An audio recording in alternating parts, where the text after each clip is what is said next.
Dear students, आज के इस वीडियो में मैं क्लास 10th के स्टूडेंट्स के लिए भौतिक विज्ञान के पहले लेसन प्रकाश, परावर्तन और अपवर्तन से आपको आज कुछ विशेष जानकारियाँ दे रहा हूँ। Dear students, first of all सबसे पहले मैं आपको ये बता रहा हूँ कि व्हाट इज लाइट या प्रकाश क्या है। प्रकाश क्या है?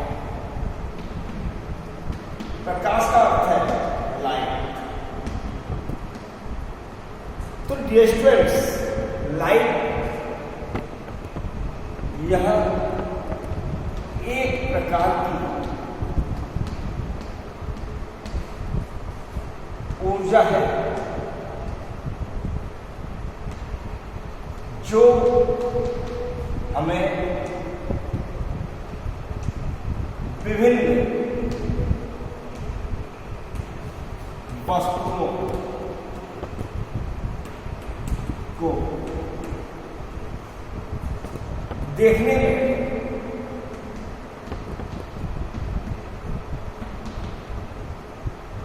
मदद करती है, अर्थात हेल्पफुल है। तो हम कह सकते हैं कि light is energy which is helpful to see any object, अर्थात हम किसी भी वस्तु को देख सकते हैं। यह एक प्रकार की ऊर्जा है। डियर स्टूडेंट्स, वस्तुएं दो प्रकार की होती हैं।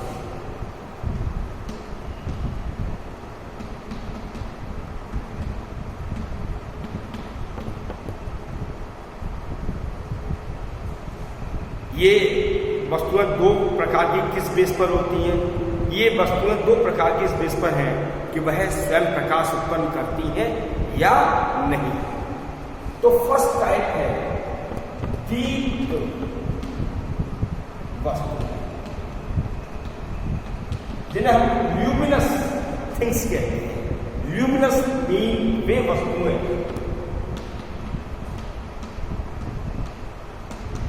जो स्वयं प्रकाश उत्पन्न करती हैं, अर्थात जिनमें प्रकाश को उत्पन्न करने की क्षमता होती है। तो वे वस्तुएं जो स्वयं प्रकाश उत्पन्न करती हैं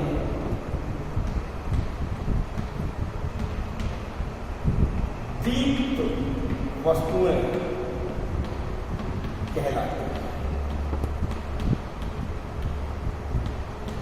जैसे एग्जाम्पल दे सकते हैं हम सन, अर्थात सूर्य का अपना स्वयं का प्रकाश होता है। स्टार्स, तारे, इलेक्ट्रिक बल्ब, विद्युत बल्ब। देखिए, विद्युत बल्ब को जब हम होल्डर लगाकर स्विच ऑन करते हैं, स्विच ऑन करने ही वह लाइटिंग अर्थात प्रकाश देने लगता है। इस आधार पर हम उसे दीप्त वस्तु कहते हैं। दूसरी वे वस्तुएं होती है जो नॉन ल्यूमिनस होती है, अर्थात अदीप्त वस्तुएं होती हैं। अदीप्त वस्तुएं क्या है? बिल्कुल जस्ट दीप्त वस्तुओं का अपोजिट। तो वे वस्तुएं जो स्वयं प्रकाश उत्पन्न नहीं करती,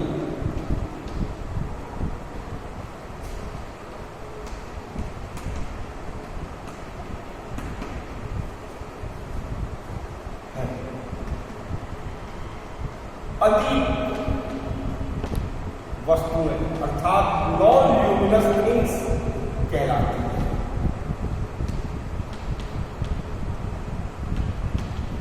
जैसे एग्जाम्पल दे सकते हैं हम फैन, पंखा, मेज, बुक। देखिए, जब इन पर प्रकाश डाला जाए या जब इन पर प्रकाश पड़ता है, लाइट पड़ती है, तो ये दिखाई देती है। और जब इन पर प्रकाश नहीं पड़ता है तो ये दिखाई नहीं देती। अर्थात ये वे वस्तु हैं जिनमें स्वयं का प्रकाश उत्पन्न करने की क्षमता नहीं होती है। अब मैं आपको प्रकाश का परावर्तन क्या होता है रिफ्लेक्शन ऑफ लाइट क्या होता है ये मैं आपको बता रहा हूं। ठीक है, रिफ्लेक्शन का मतलब है कि प्रकाश किसी भी चमकदार सतह पर जब पड़े तो उससे टकरा करके वह उसी माध्यम में वापस लौट जाए जहां से वह आ रहा है। तो यही घटना प्रकाश का परावर्तन कहलाएगी। इसके लिए मैं आपको एक पिक्चर के बेस पर, चित्र के आधार पर समझा रहा हूं। देखिए, मान लिया कि ये एक समतल दर्पण है।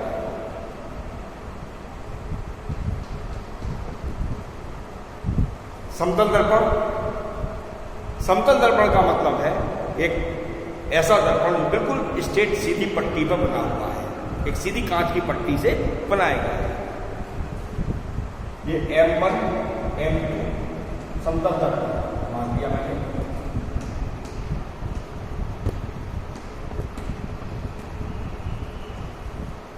इस दर्पण के एक ओर पॉलिश होगी और दूसरी ओर चमकदार सरफेस होगी, सतह होगी।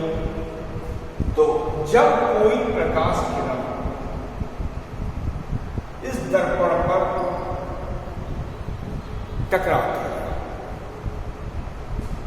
चूंकि यह किरण दर्पण से टकरा रही है इसलिए इसको हम आपतित किरण या इंसिडेंट रे कहेंगे। और इससे टकराने के बाद मान लीजिए ये कोई प्रकाश किरण थी A, ये दर्पण पर बिंदु O पर टकराई और O से टकराने के बाद ये उसी माध्यम में वापस लौट जाती है जहां से है आ रही थी। चूंकि ये किरण दर्पण से स्ट्राइक होने के बाद में, टकराने के बाद में वापस लौट रही है, इसलिए इसको परावर्तित किरण कहा जाएगा।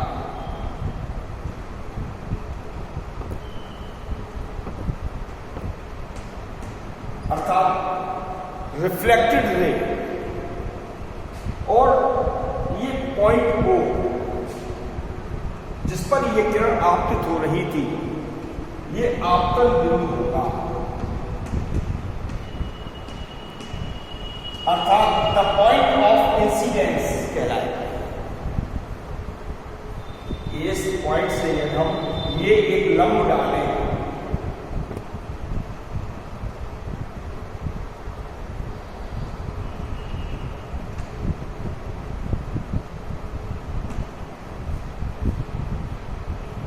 तो हम ये देखते हैं कि आपतित किरण और आपतन बिंदु पर, अर्थात इंसिडेंस पॉइंट पर जिस पर ये आपतित किरण टकरा रही थी, इस बिंदु पर डाला गया अवलंब और परावर्तित किरण जो वापस लौट रही है टकरा करके, ये तीनों एक ही तल में अर्थात सीध में दिखाई देते हैं।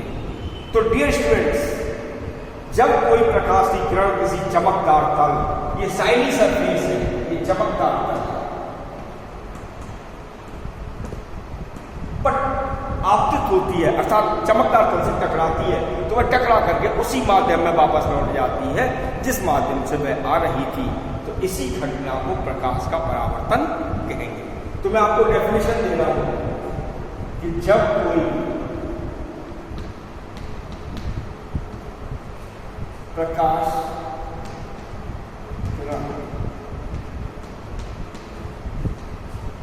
किसी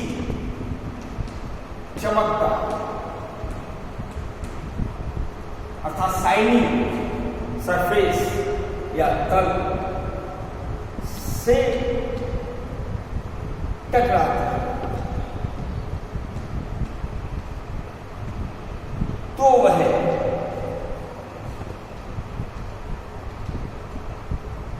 उस चमकदार तल से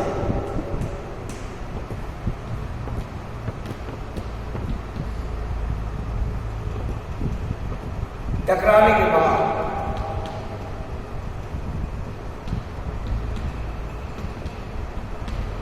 उसी माध्यम में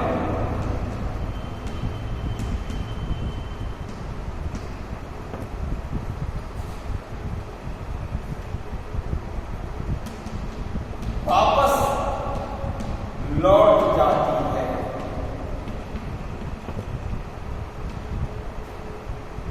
इस घटना को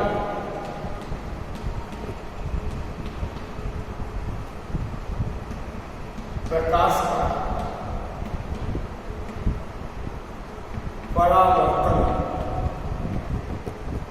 कहते हैं।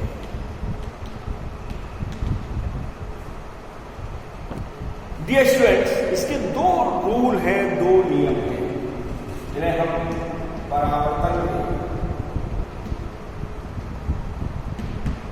नियम के नाम से जानते हैं। जैसा कि मैंने अभी आपको बताया था कि एक तो आपतित किरण और आपतन बिंदु जिस पर ये किरण दर्पण से या चमकदार तल से स्ट्राइक हो रही है, टकरा रही है, पर डाला गया अभिलंब और परावर्तित किरण, ये तीनों एक ही तल में होते हैं। आपतित किरण मतलब इंसिडेंट रे और आपतन बिंदु पर अभिलंब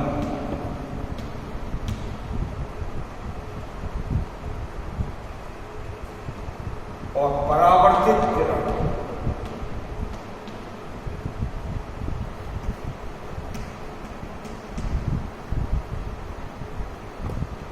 तीनों एक ही तल में स्थित होते हैं।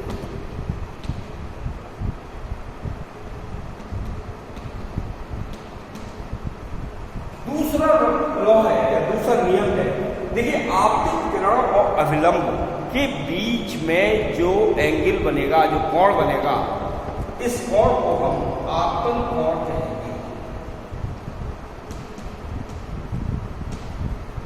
या एंगल ऑफ इंसिडेंस, इसे आई से शुरू करते हैं। परावर्तित किरण और अभिलंब के बीच जो कोण बनेगा, ये परावर्तन कोण या एंगल ऑफ रिफ्लेक्शन कहलाएगा। इसको हम स्मॉल आर से प्रदर्शित करते हैं। तो जितना कोण अभिलंब और आपतित किरण के बीच में बनता है, उतना ही कोण बनाते हुए ये परावर्तित किरण गुजरती है, अर्थात अभिलंब और परावर्तित किरण के बीच में भी उतना ही कोण होता है। तो हम कह सकते हैं कि आपतन कोण अर्थात एंगल ऑफ इंसिडेंस तथा परावर्तन कोण एंगल ऑफ रिफ्लेक्शन सदैव बराबर होगा,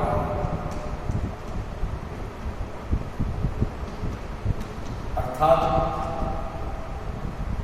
angle I equal angle R, अर्थात आपतन और परावर्तन कोण सदैव बराबर होंगे। इस प्रकार से ये परावर्तन और परावर्तन के नियमों के बारे में मैंने आपको जानकारी दी है। डियर स्टूडेंट्स, अब मैं आपको मिरर्स के बारे में जानकारी दे रहा हूं कि दर्पण क्या होता है।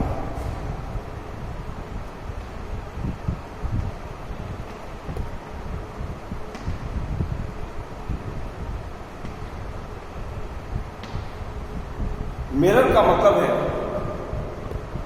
कि जब हम एक कांच का टुकड़ा लें और कांच के टुकड़े के एक ओर पॉलिश करके दूसरी सरफेस को या दूसरे तल को जब शाइनी या चमकदार बना लेते हैं, तो यह युक्ति या यह डिवाइस दर्पण कहलाती है।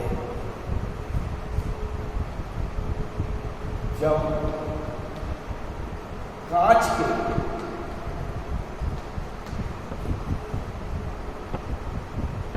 एक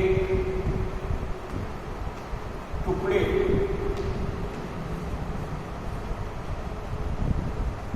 की एक सतह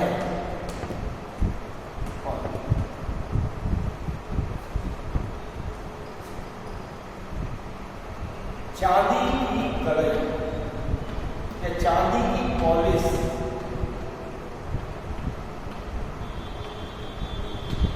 करके उस पर रेड ऑक्साइड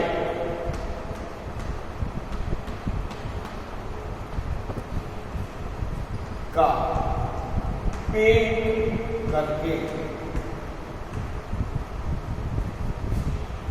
दूसरी सरफेस को या दूसरी सतह को चमकदार अर्थात शाइनी सरफेस या परावर्तक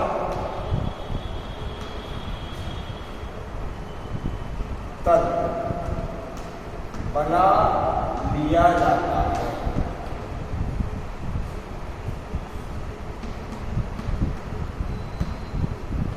तो इस युक्ति को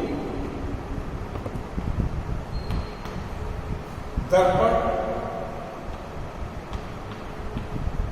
या मिरर कहते हैं। डियर स्टूडेंट्स, देखिए दर्पण दो प्रकार के होते हैं। द टाइप्स ऑफ मिरर्स,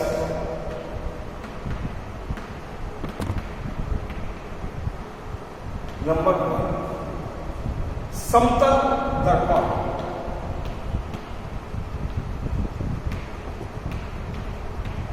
हम इसको प्लेन मिरर भी कह सकते हैं।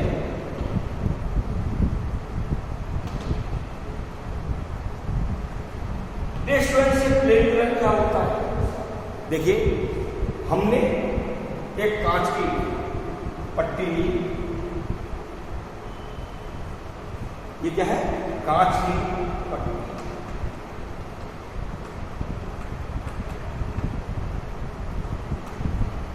एक कांच की स्लाइड ली, पट्टी ली, और इस स्लाइड के एक ओर हमने ये पॉलिश कर दी, चांदी पॉलिश करके और रेड ऑक्साइड का पेंट कर देते हैं। तो ये पॉलिश किया हुआ तल है, पॉलिश किया हुआ तल। जब पॉलिश कर देंगे तो दूसरा तल या अदर सरफेस ये शाइनी या चमकदार हो जाएगी।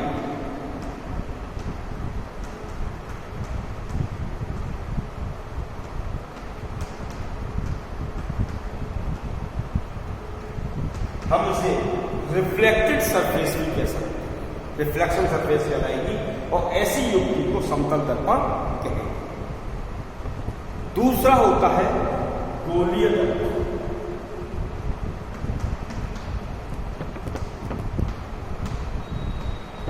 डियर स्टूडेंट्स, गोलीय दर्पण को स्फेरिकल मिरर कहते हैं।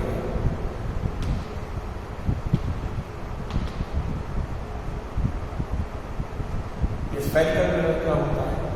देखिए कांच के किसी एक खोखले गोले को लीजिए और उस खोखले गोले को वर्टिकली अर्थात लंबवत काट लीजिए, और काटने के बाद उसके एक ओर पॉलिश कर दिया जाए और दूसरे तल को शाइनी या चमकदार बना लिया जाए, तो पॉलिश किया हुआ सरफेस हो जाएगा और ये चमकदार तल हो जाएगा। तो ऐसी युक्ति को स्फेरिकल या गोलीय दर्पण कहेंगे। यह कांच के एक खोखले हॉलो स्फीयर गोले को लंबवत काटकर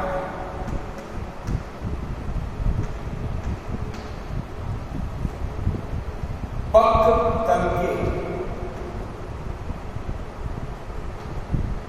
एक ओर पॉलिश करके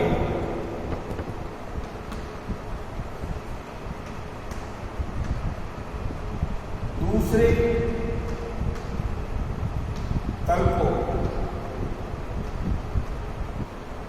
चमकदार बनाकर बनाया जाता है।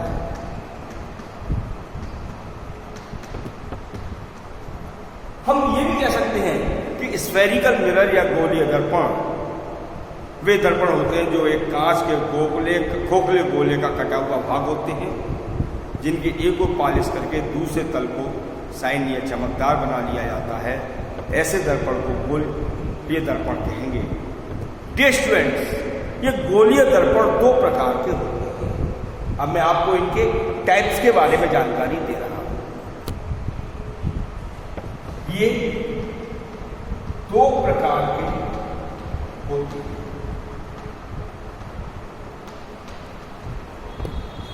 नंबर 1, अवतल दर्पण। इसको हम कहते हैं concave mirror. Concave mirror. Concave mirror क्या होता है? यह एक ऐसा दर्पण है जिसका अंदर दबा हुआ भाग चमकदार होता है, शाइनी होता है। जो गड्ढे वाला तल है ये चमकदार तल है,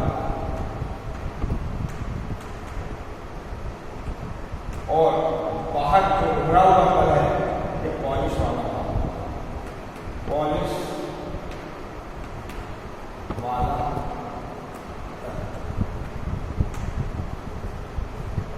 तो ऐसे दर्पण को जिसका अंदर दबा हुआ भाग परावर्तक तल हो, अवतल दर्पण कहलाएगा।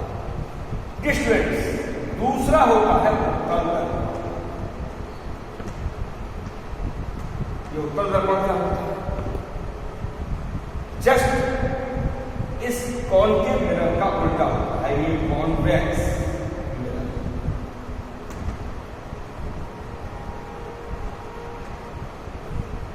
देखिए इस टाइप, इसका उभरा हुआ तल ये चमकदार तल है, और जो दबा हुआ तल है ये पॉलिश किया हुआ तल होता है। ऐसे दर्पण को उत्तल दर्पण कहते हैं। तो डियर स्टूडेंट्स, आज के इस वीडियो में मैंने आपको प्रकाश क्या होता है, प्रकाश के आधार पर वस्तुएं कितने भागों में बांटी गई हैं, प्रकाश का परावर्तन क्या है, और दर्पण क्या होता है, ये कितने प्रकार के होते हैं, इसके बारे में जानकारी दी। यदि आपको मेरा वीडियो अच्छा लग रहा हो, पसंद आ रहा हो, तो इसे लाइक और शेयर करना ना भूलें। और साथ ही जिन विद्यार्थियों ने मेरे चैनल को सब्सक्राइब नहीं किया है वो मेरे चैनल को सब्सक्राइब कर लें, ताकि आगे आने वाले वीडियोज़ की नोटिफिकेशन आपको सबसे पहले प्राप्त हो सके। Thank you.